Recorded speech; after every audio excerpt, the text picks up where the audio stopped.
सुप्रभात बच्चों, आपका हिंदी प्रांगण में स्वागत है। बच्चों, आज की कक्षा में मैं आपके समक्ष पाठ 12 कांच की कहानी लेकर उपस्थित हुई हूँ। आज हम इस कक्षा में इसके मौखिक और लिखित प्रश्नोत्तर जो है वो करेंगे। तो आइए शुरू करते हैं। सबसे पहला प्रश्न, अनु माँ के साथ बाजार क्यों गई? जिसका उत्तर है अनु माँ के साथ बाजार गुड़िया की शादी का सामान खरीदने गई। दूसरा प्रश्न, कांच की खोज कैसे हुई? इसका उत्तर है कांच की खोज लगभग 5000 वर्ष पहले मध्य एशिया के रेगिस्तान में हुई, जब वहां व्यापारियों ने पड़ाव डाला और खाना बनाने के लिए नाइट्रोन का प्रयोग किया।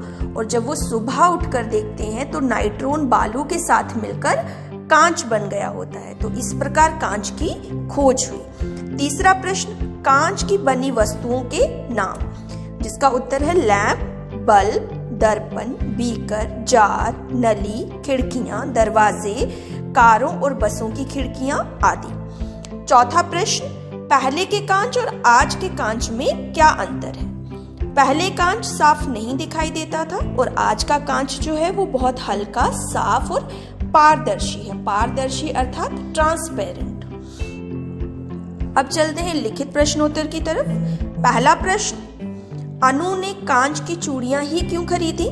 क्योंकि अनु की माँ जो है वो कांच की चूड़ियां पहनती थी और अनु को वो बहुत अच्छी लगती थी। और जब सूरज की किरणें कांच की चूड़ियों पर पड़ती थी तो उसपे रंग जो थे वो निखरते थे, बिखरते थे, तो वो अनु को बहुत ही सुंदर लगती थी। इसीलिए अनु ने अपनी गुड़िया के लिए भी कांच की चूड़ियां ही खरीदी। अगला प्रश्न, कांच किन चीजों को मिलाकर बनता है? जिसका उत्तर है कांच नाइट्रोन और बालू को मिलाकर बनता है। तीसरा प्रश्न, कांच हमारे किस किस काम आता है? तो कांच से हम चूड़ियां जो है, कांच से बनी चूड़ियों का प्रयोग हम करते हैं। मर्तबान, लैंप, बल्ब, दर्पण, गिलास, खिड़कियां, दरवाजे के शीशे बनाने के काम आता है।